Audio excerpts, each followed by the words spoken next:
మీ మోకాలి గుజ్జు అరిగిపోవడం వల్ల వచ్చే దీర్ఘకాలిక నొప్పులకి డాక్టర్ సుధీర్ దారా గారు మన శరీరంలోని రక్తం ద్వారా రీజనరేటివ్ థెరపీతో ఎటువంటి నొప్పి లేకుండా పరిష్కారాన్ని అందిస్తున్నారు. కేటీఆర్ ను రేవంత్ రెడ్డి టార్గెట్ చేస్తే రేవంత్ రెడ్డిని కేటీఆర్ టార్గెట్ చేశారు. చీమలు పెట్టిన పుట్టలో దూరిన పాము అంటూ ఒకరినొకరు విమర్శించుకున్నారు. ఈ ఇద్దరి మధ్య జరిగిన ఫైట్ లో జోక్యం చేసుకున్నారు మంత్రి దామోదర రాజనరసింహ. సిరిసిల్లలో కష్టపడి పనిచేసి నిర్మించుకున్న చీమలు పెట్టిన పుట్టలో పాములు దూరినట్టు కేకే మహేందర్ రెడ్డి అక్కడ పార్టీని నిర్మించుకొని తెలంగాణ ఉద్యమంలో పాల్గొని తెలంగాణ ఉద్యమంలో ముందు భాగం నుండి నిలబడి కొట్లాడితే ఎన్ఆర్ఐ అంటే నాన్ రిలయబుల్ ఇండియన్ కింద మేనేజ్మెంట్ కోటాలో ఇక్కడికి వచ్చి టికెట్ తీసుకొని అక్కడ ఆ కేకే మహేందర్ రెడ్డి గారిని అన్యాయం చేసి ఈరోజు ఇక్కడికి వచ్చిర్రు.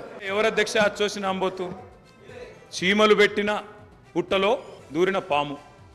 అధ్యక్ష కాంగ్రెస్ అనే పార్టీలో పాపం మా బట్టన్న, మా శ్రీధర్ అన్న, మా దామోదర్ అన్న, మా ప్రభాకర్ అన్న, అదేవిధంగా మా ఉత్తమన్న, మా కోమటిరెడ్డి వెంకటరెడ్డి అన్న, మా దామోదర్ అన్న, వీళ్ళందరూ కలిసి పెట్టిన పార్టీలో ఇవాళ దూరి ముఖ్యమంత్రి పదవి తీసుకుని ఆయన చీమలు పెట్టిన పుట్టలో పాముల గురించి మాట్లాడితే చాలా చండాలంగా ఉంటుంది సార్. మేము చెప్పింది అదే, తెలంగాణ ప్రజలు ఎన్నుకున్న ముఖ్యమంత్రి కాదు, ఢిల్లీ నామినేట్ చేసిన ముఖ్యమంత్రి అనే చెప్తున్నాను. నేను కూడా కదే నా పేరే కానీ బట్టి గారి పేరే కానీ వీళ్ళందరి పేరు ప్రస్తావిస్తూ వీళ్ళందరినీ కాదని చెప్పి గౌరవ ముఖ్యమంత్రి రేవంత్ రెడ్డి గారు ముఖ్యమంత్రి అని చెప్పి కాంగ్రెస్ పార్టీకి ఒక చరిత్ర ఉంది అధ్యక్ష. చరిత్ర ఏంటి అంటే ప్రభుత్వం పార్టీలో మెజారిటీ ఉన్నప్పుడు మేము ఎప్పుడు కూడా హైకమాండ్కి అప్పచెప్తాము. హైకమాండ్ ఒక నిర్ణయం తీసుకుంటే ఆ నిర్ణయానికి మేము శిరసా వహిస్తాము, అది మేము పాటిస్తాం అధ్యక్ష.